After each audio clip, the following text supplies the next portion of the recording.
오늘 어버이 주일을 맞이하여 영광의 모든 부모님께 영혼이 잘됨 같이 범사가 잘되고 강건하시기를 주님의 이름으로 축원합니다. 우리나라는 참 좋은 나라입니다. 여름에는 신호를 기다리는 사람들에게 그늘막을 제공해 주어 잠시 뜨거운 태양을 피하게 해주고, 겨울에는 추위에 차를 기다리는 사람들에게 잠시 온돌 의자에 앉아서 차를 기다리게 해줍니다. 잠시지만 더위와 추위를 피할 수 있도록 해주는 기구들이 없다면 뜨거운 태양과 추위를 고스란히 우리 몸에 안고 가야 할 것입니다. 사람은 더우면 시원한 그늘을 찾고 추우면 따뜻한 양지를 찾습니다. 이렇게 사람은 날씨에 따라 그늘과 양지를 필요로 합니다. 만약 시원한 그늘과 따뜻한 양지가 없다면 사는 것은 더욱 힘들 것입니다. 저는 올해 어버이날을 맞이하면서 다른 해와는 다른 감정을 느꼈습니다. 올해 어버이날은 아버지를 여의고 맞이하는 날이었기 때문입니다. 아버지를 여의고 보니 아버지의 자리가 얼마나 컸는지 새삼 확인하게 되었습니다. 때로는 아버지가 그늘이 되어 주시기도 하고, 때로는 따뜻한 양지가 되어 주시기도 하셨습니다. 살아 계셨을 때에는 잘 몰랐는데 아버지께서 돌아가시고 나니까 그늘과 양지가 없어진 것 같아 마음이 울적했습니다. 어느 권사님이 제가 영광교회 청빙 받는 과정에서 저희 아버지의 모습을 보고 깊은 감명을 받으셨다고 이야기해 주셨습니다. 아버지께서 교회에 오시면 앉으시는 자리에서 늘 눈물을 흘리시며 기도하셨다고 했습니다. 아들을 향한 깊은 사랑이 기도로 나타났던 것입니다. 아버지께서 돌아가시기 전날 어머니께서 전화가 왔습니다. 아버지께서 몸이 안 좋으시니 와서 기도 좀 해달라는 것이었습니다. 그래서 대구로 가보니 아버지께서 침대에 쉼없이 누워 계셨습니다. 제가 어머니께 무슨 일이 있으면 얼른 전화하시지 왜 지금 전화하셨습니까? 라고 하시자, 전화하려고 하면 아버지께서 바쁜데 뭐하러 전화하냐고 계속 말리셨다는 것입니다. 하는 수 없이 어머니께서는 아버지께서 화장실 가신 사이 얼른 전화하셨다는 것이었습니다. 그 말씀을 듣고 마음이 무척이나 먹먹했습니다. 자식의 도리를 못한 것에 대한 죄송함 때문이었습니다. 아버지를 모시고 응급실로 가 치료를 받았습니다. 치료받는 과정에서 아버지는 매우 힘드셨습니다. 그럼에도 불구하고 힘을 내셔서 간호사에게 교회를 다니냐고 물으시는 것이었습니다. 간호사가 예, 잘 다니고 있습니다 라고 말하자 아버지께서는 교회를 다닌다니 참 고맙네요 하시면서 저를 가르치시면서 제 아들이 영광교회 담임 목사요 라고 말씀하셨습니다. 그 말씀이 마지막이었습니다. 아버지의 말씀을 듣고 아들에 대한 아버지의 마음을 깊이 알게 되었습니다. 부모가 자녀를 생각하는 마음을 자녀들이 어떻게 다 헤아릴 수 있을까요? 시냇물이 바닷물을 헤아리지 못하는 것처럼 자녀에 대한 부모의 마음을 자녀는 다 헤아리지 못합니다. 여러분, 효 사상이 유교 문화에서 나온 것이라고 생각하십니까? 효 사상은 하나님의 말씀에서 나온 것입니다. 효 사상은 하나님께서 주신 10계명 중에 5번째 계명에 자리 잡고 있습니다. 10개의 계명 중 5번째 계명은 10계명의 중심이라고 말씀드릴 수 있습니다. 10계명의 핵심은 하나님 사랑, 이웃 사랑입니다. 하나님 사랑과 이웃 사랑의 중심에 다섯 번째 계명이 있음을 아셔야 합니다. 다섯 번째 계명인 내 부모를 공경하라는 말씀은 하나님 사랑과 이웃 사랑의 기둥이 됩니다. 건물은 위와 아래를 받쳐주는 기둥이 있어야 합니다. 건물에 위아래를 받쳐주는 기둥이 없으면 건물은 곧 무너지고 맙니다. 건물을 받쳐주는 기둥과 같은 말씀, 즉 하나님의 사랑과 이웃 사랑을 받쳐주는 말씀이 내 부모를 공경하라는 말씀입니다. 그러니까 부모를 공경하지 않는 사람은 하나님과 이웃을 사랑할 수 없다는 뜻입니다. 인간관계에는 사제관계, 부부관계, 부모와 자녀 관계가 있습니다. 사제관계는 배움의 관계요, 부부관계는 사랑의 관계요, 부모와 자식 간의 관계는 은혜의 관계입니다. 내가 존재하는 것이 부모의 은혜요, 나의 나됨이 부모의 은혜라는 점입니다.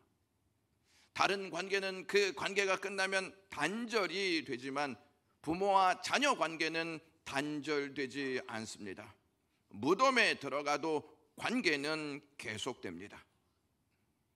오늘 본문은 지난주 말씀에 이어 기록된 내용입니다. 예수님이 12살 때 6월절에 예루살렘 성전에 올라가셔서 자신이 누구신지를 깨닫게 됩니다. 하나님께서 자신의 아버지이시며 자신은 하나님의 아들이라는 자의식을 갖게 되었습니다. 그래서 숨가쁘게 자신을 찾으러 온 어머니 마리아에게 누가복음 2장 49절에 어찌하여 나를 찾으셨나이까? 내가 내 아버지 집에 있어야 될 줄을 알지 못하셨나이까? 라고 말씀하셨던 것입니다. 그 이후에 예수님께서 어떤 행동을 하셨는지에 대한 부분이 주목되지 않으십니까?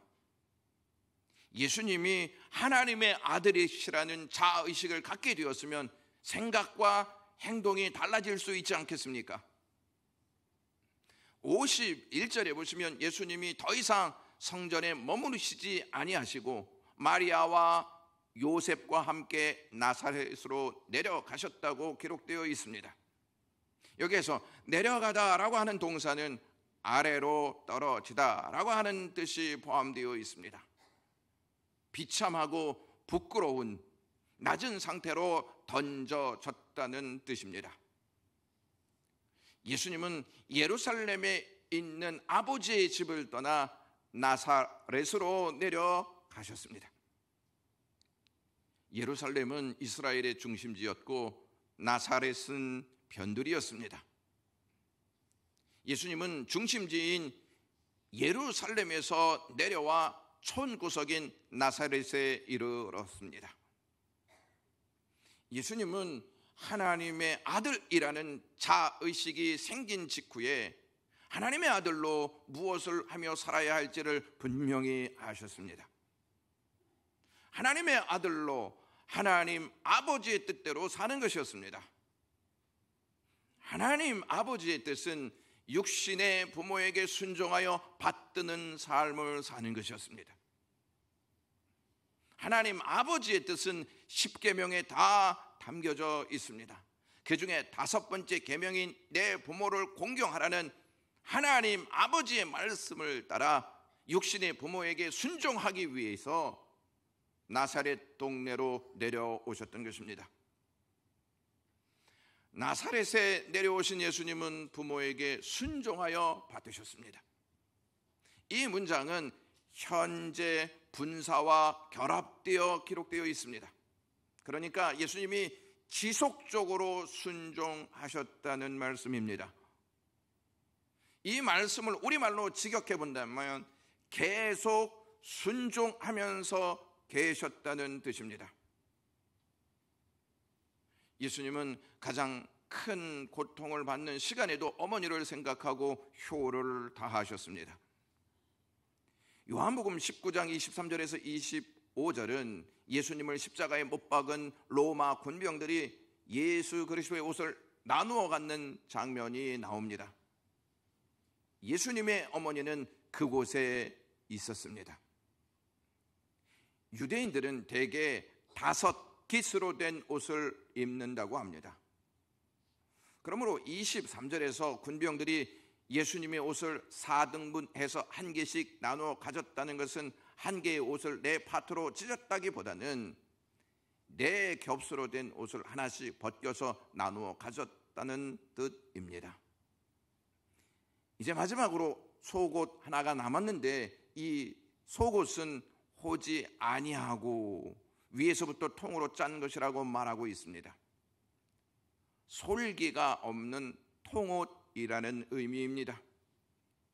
그런데 24절은 군병들이 이 속옷을 누가 갖게 될지 제비를 뽑았다고 기록하고 있습니다. 유대인들에게 속옷은 대개 어머니가 아들에게 지어주는 옷이라고 합니다. 전설에 의하면 예수님이 집을 떠날 때 마리아가 그 속옷을 만들어 주었다고 합니다. 아들을 사랑해서 어머니가 사랑으로 손수 정성껏 지어준 옷이 속옷이었습니다. 그러므로 십자가 밑에서 군병들이 속옷을 나누어 갖기 위한 제비를 뽑기를 하고 있을 바로 그때에 예수님께서 마리아에게 말씀하셨다는 것은 우연이 아니라는 점입니다. 군병들이 속옷을 앞에 두고 철부지 같은 일을 하는 것을 보셨을 때 생전에 어머니가 베풀어 주는 사랑이 가슴 깊이 저미어 왔을 것입니다. 이러한 가운데 예수님은 그 모친에게 요한복음 20장 26절에서부터 27절 여자여 보소서 아들이니이다 하시고 또 그 제자에게 이르시되 보라 내 어머니라 말씀하시면서 어머니 마리아를 친어머니처럼 모실 것을 사랑하는 제자 요한에게 부탁하십니다. 이로 참 신앙이니 참 효도를 할 수 있음을 알 수 있습니다. 그런데 예수님이 하신 말씀에 의문점이 생깁니다. 어머니 마리아를 어째서 여자라고 언급하셨느냐는 것입니다. 예수님이 언급한 여자여라고 하는 이 단어가 원어적으로 보면 여인에게 칭할 수 있는 최고의 경어라고 합니다. 그래도 여전히 의문이 남습니다. 어떻게 어머니를 여자라고 칭할 수 있는가에 대한 의문입니다. 예수님이 마리아를 여자여라고 하신 것은 단순히 그녀를 높이기 위한 목적 때문이었을까요? 물론 그것도 포함되어 있지만 그만한 또 다른 이유가 있음을 발견해야 합니다. 그 첫 번째가 예수님은 이후 사람들이 마리아를 숭배할 수 있다는 것을 아셨기 때문에 어머니라는 단어를 쓰지 않고 여인에게 칭할 수 있는 최고의 경어 여자여라고 하는 호칭을 하셨다는 것입니다. 가톨릭에서는 마리아를 예수님의 어머니로 숭배하고 있습니다. 이것을 아신 예수님은 미연에 이 일들을 방지하기 위한 목적으로 마리아를 여자여라고 부른 것입니다. 둘째로는 십자가에 달린 자신이 누구인지를 분명하게 알리시기 위한 목적이 있었습니다. 창세기 3장 15절에 하나님은 뱀에게 장차 뱀의 머리를 상하게 할 여자의 후손 즉 구원자가 올 것이라고 약속하셨습니다.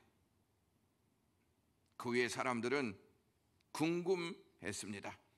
여자의 후손으로 오실 구원자가 과연 누구냐는 것입니다. 이 궁금증에 대한 답을 주님이 십자가에서 주고 계신 것입니다. 하나님이 약속하신 그 여자의 후손이 바로 지금 십자가에 달린 자신이라는 말씀입니다. 따라서 하나님의 약속이 지금 십자가에 달린 예수 그리스도로 말미암아 성취되고 있다는 사실입니다. 그러므로 하나님의 선하심이 십자가에서 예수 그리스도를 통해 나타나고 있습니다.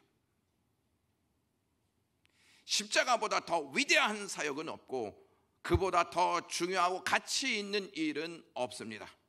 그럼에도 불구하고 예수님은 죽으시는 마지막 순간까지 그 모친을 공경하셨습니다. 마땅히 부모에게 드려야 할 것을 하나님께 드리면 더 이상 부모를 공경하지 않아도 된다고 생각했던 바리새인들과 사두개인들은 하나님의 계명을 버린 것이다 이렇게 말씀하셨던 주님이 십자가에서 끝까지 모친 마리아를 공경하셨습니다.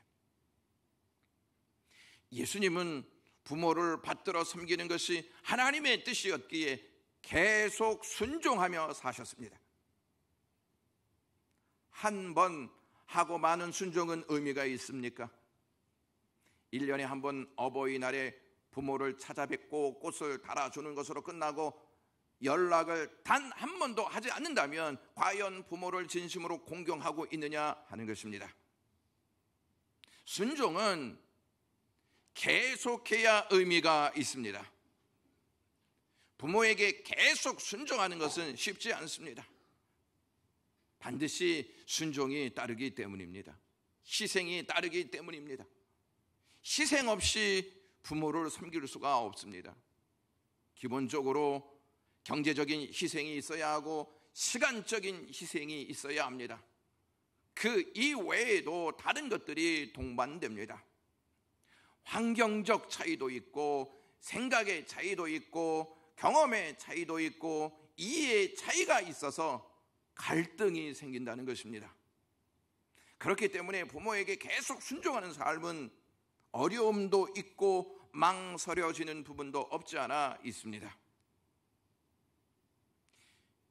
요즘도 없다고는 말씀드리지 못하겠지만 부모님 세대는 시집살이라는 것이 있었습니다. 매우 힘든 과정이었습니다. 제가 교회 출석을 분석하면서 한 가지 재미있는 사실을 발견하게 되었습니다. 주일에 날씨가 좋으면 좋다고 예배에 안 나오고 날씨가 좋지 않으면 좋지 않다고 집에서 예배 드린다고 안 나오는 것을 알았습니다. 그런데 꼭 그런 것만은 아니라는 것도 알게 되었습니다. 그 이유가 무엇이냐면 교회도 시댁이라는 점을 아십니까? 예수님이 신랑이고 우리가 신부이기 때문입니다. 그러니 교회도 시댁입니다. 시집살이에 질리신 분들은 시집에 가는 것을 별로 좋아하지 않습니다. 포로로 끌려가는 것과 똑같은 감정입니다. 그런데 시댁에 가기를 싫어하는 분은 천국에 가지 못한다는 사실을 아십니까? 여러분 오늘 결정하셔야 합니다. 시댁이 아니면 지옥입니다. 어디에 가실 것입니까? 여러분 과연 부모와 자녀 사이에 갈등이 없는 가정이 있을까요? 갈등이 없으면 얼마나 좋겠습니까만 갈등이 없는 가정은 단 한 가정도 없습니다. 그럼에도 불구하고 변하지 않는 말씀은 내 부모를 공경하라는 말씀입니다. 예수님은 육신의 부모에게 순종하는 것이 쉬워서 그렇게 하셨을까요? 요셉과 마리아는 죄인입니까 아닙니까? 잘 모르시겠습니까? 성경은 세상에는 의인이 하나도 없다고 말씀해 놓았습니다. 시편 14편 2절에서부터 3절 말씀 보시면 여호와께서 하늘에서 인생을 굽어 살피사 지각이 있어 하나님을 찾는 자가 있는가 보려 하신즉 다 치우쳐 함께 더러운 자가 되고 선을 행하는 자가 없으니 하나도 없도다라고 말씀하셨습니다. 마리아가 예수 그리스도를 잉태한 것은 죄가 없어서가 아니라 은혜를 입었기 때문입니다. 가브리엘 전사가 마리아에게 전한 소식을 보시면 누가복음 1장 30절에서 31절입니다. 전사가 이르되 마리아여 무서워하지 말라 내가 하나님께 은혜를 입었느니라 보라 내가 잉태하여 아들을 낳으리니 그 이름을 예수라 하라 하는 내용이었습니다. 은혜를 입어야 할 자는 죄인이고 은혜를 입어야 할 자는 부족하고 연약한 자입니다. 마리아와 요셉은 죄 없는 의인도 아니었고 실수와 부족함이 없는 완전한 사람도 아니었습니다. 그들이 왜 실수가 없고 부족함이 없었겠습니까? 분명히 있었을 것입니다. 하나님의 아들이신 예수 그리스도는 그 사실을 몰랐을까요? 다 아셨습니다. 예수님이 육신의 아버지와 어머니를 섬기고 싶지 않으셨다면 그거에 대한 타당한 이유와 문제를 수십 가지, 아니 수백 가지를 꺼내 놓으실 수 있었을 것입니다. 그러나 예수님은 그렇게 하지 아니하시고 내 부모를 공경하라는 말씀에 전적으로 순종하셨습니다. 하나님의 아들이신 예수님은 어떠한 마음이었기에 부모에게 순종하며 사셨을까요? 바울은 빌립보서 2장 6절에서부터 8절 예수님을 이렇게 묘사하십니다. 그는 근본 하나님의 본체시나 하나님과 동등됨을 취할 것으로 여기지 아니하시고 오히려 자기를 비워 종의 형체를 가지사 사람들과 같이 되셨고 사람의 모양으로 나타나사 자기를 낮추시고 죽기까지 복종하셨으니 곧 십자가의 죽으심이라 라고 말하였습니다. 예수님은 하나님과 동등하신 분이신데 오히려 자기를 비워서 종의 형체를 가지십니다. 그리고 사람과 같이 되셨습니다. 자기를 낮추시고 십자가에서 죽기까지 복종하셨습니다. 예수님이 부모에게 순종하여 받으셨던 것은 하나님을 사랑하여 자기를 낮추셨기 때문입니다. 이 자리에 나온 우리는 다 하나님을 사랑하는 줄로 믿습니다. 하나님을 사랑하는 자는 하나님의 뜻을 위해 자신을 낮춥니다. 하나님을 사랑한다고 하면서 자신을 낮추지 않으면 결코 하나님의 뜻에 순종하지 않습니다. 우리는 바울이 언급한 내용을 잘 알고 있습니다. 외우기까지도 합니다. 그런데 주님은 우리에게 이 내용을 잘 알고 잘 외우고 있느냐를 물어보시지 않습니다.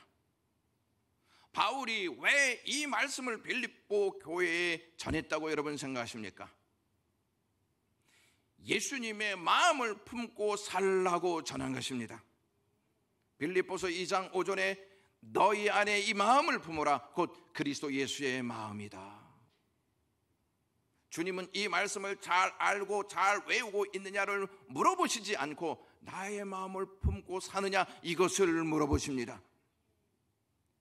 주님의 마음을 품지 않으면 주님을 사랑한다고 말할 수 없고 주님을 사랑하지 아니하면 주님을 따라 살 수 없습니다. 주님의 마음을 품을 때, 즉 자신을 낮추는 겸손한 마음으로 살 때만이 주님이 하셨던 것처럼 부모에게 순종하며 살 수 있습니다. 여러분, 만약 오늘 본문 말씀이 없고 본문 바로 앞에 나온 내용만 있다면 오늘 본문의 말씀을 받아들이실 때 어떠한 마음이겠습니까? 49절 말씀에 어째요 나를 찾으셨나이까 내가 내 아버지 집에 있어야 될 줄을 알지 못하셨나이까 라고 하는 말씀으로 6월절에 있었던 사건이 끝났다면 사람들이 예수님을 어떠한 눈으로 보겠습니까? 부모에 대한 반항이나 불순종으로 볼 수 있지 않겠습니까? 또한 오늘 본문 내용 없이 52절 내용만 있다면 은혜가 될 것 같습니까? 52절 말씀은 예수는 지혜와 키가 자라가며 하나님과 사람에게 더욱 사랑스러워 가시더라 하는 말씀입니다.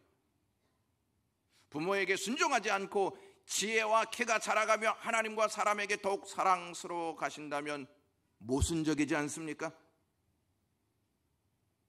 52절이 은혜가 되는 것은 51절인 말씀, 부모에게 계속 순종하셨다는 예수 그리스도의 삶이 있었기 때문이 아니겠습니까?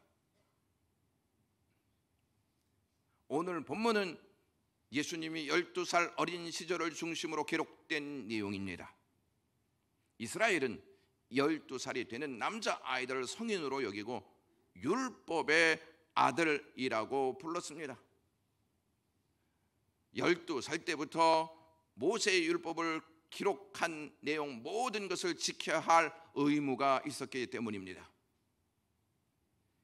예수님은 그동안 부모의 사랑을 받던 시절에서 이제는 부모를 공경해야 하는 성인이 되었다는 사실을 누가는 기록하고 있습니다. 여러분은 영적인 성인으로 살아가고 계십니까? 아니면 영적인 아이로 살아가고 계십니까? 영적인 성인은 하나님의 말씀에 순종하여 살아가는 삶입니다. 부모를 공경하는 사람은 영적인 성인만 할 수 있습니다. 재미난 이야기가 있습니다. 어느 날 82세 된 노인 아버지와 52세 된 아들이 거실에 앉아 있는데 창밖에 이렇게 보니까 까마귀 한 마리가 날아왔습니다. 아버지가 아들에게 묻습니다. 저게 뭐냐? 아들이 다정하게 대답합니다. 까마귀입니다, 아버지. 그런데 조금 있다가 아버지가 또 묻습니다. 저게 뭐냐? 그러니까 아들이 까마귀라니까요. 그리고 있다가 노인이 세 번째 또 물었습니다. 얘야, 저게 뭐냐? 아들이 짜증이 났습니다. 아버지, 까마귀라니까요. 아버지가 느낄 만한 짜증이 섞여 있었습니다. 조금 있다가 아버지가 또 물었습니다. 저게 뭐냐? 아들이 화가 나서 까마귀라고요. 왜 자꾸만 같은 말을 반복적으로 하십니까? 까마귀입니다. 그러니까 아버지가 방에 들어가서 오래된 책 한 권을 들고 나왔는데 그게 뭐냐면 아버지가 쓴 일기장이었습니다. 그 일기장을 열어보니까 그날이 마침 5월 9일 날이었습니다. 이미 오래전에 5월 9일 날 쓴 일기인데 그 일기장에 이렇게 쓰여 있었습니다. 오늘은 까마귀 한 마리가 창가에 날아와 앉았다. 어린 아들이 저게 뭐냐 하고 물었다. 나는 까마귀라고 대답해 주었다. 아들이 3살 때의 일기다. 조금 후에 아들이 또 물었다. 저게 뭐야? 나는 웃으며 대답했다. 저것은 까마귀야. 그런데 아들이 조금 있다가 또 물었다. 저게 뭐야? 저것은 까마귀야 라고 대답했다. 아버지 일기장에는 연이어 23번을 똑같이 물었다는 것이었습니다. 3살짜리 아들이 저게 뭐야? 23번 물었는데 아버지는 일기에 이렇게 썼습니다. 아들은 똑같이 물었지만 나는 귀여운 아들을 안아주며 끝까지 다정하게 대답해 주었다. 까마귀라고 똑같은 대답을 23번이나 하면서 나는 즐거웠다. 아들과 내가 묻고 대답할 수 있다는 것에 대해서 감사하고 아들에게 사랑을 준다는 일이 즐거웠다. 그 일기장을 본 아들은 어떻게 했을까요? 눈물을 글썽이며 아버지를 꼭 안아 주었다고 합니다. 여러분, 아버지가 계속 무엇을 물어보면 우리는 이렇게 이야기할 때가 많이 있습니다. 100번째라고요, 100번째.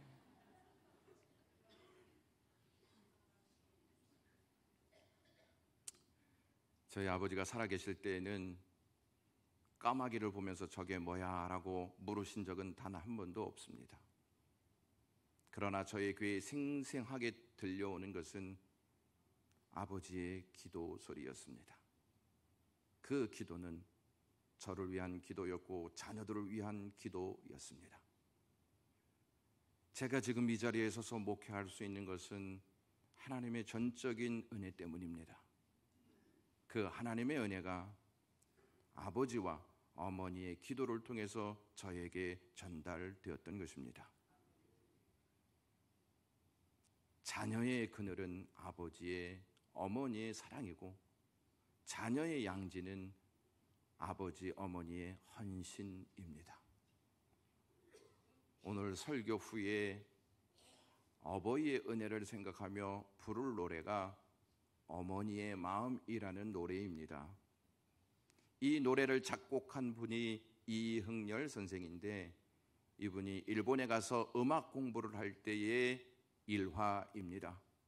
음악 공부를 하러 간 그분에게 피아노가 없었습니다. 그래서 어머니에게 편지를 썼습니다. 어머니, 이제 돈도 없고 피아노도 살 수 없어 공부할 수가 없으니 이제는 한국으로 돌아가려고 합니다. 그런데 이 유학 간 아들을 뒷바라지 하던 어머니가 그래, 돈도 없고 너 도와주기가 힘드니까 돌아와라 그렇게 하지 않고 어머니가 독한 마음을 먹고 새벽부터 나가서 동네 산을 다 돌며 솔방울을 긁어 모았습니다. 그렇게 하여 큰 돈을 마련했는데 1930년 되니까 94년 전에 쌀 한 가마니가 13원 하였는데 400원을 모았다고 합니다. 그 돈을 일본에 있는 아들에게 보냈습니다.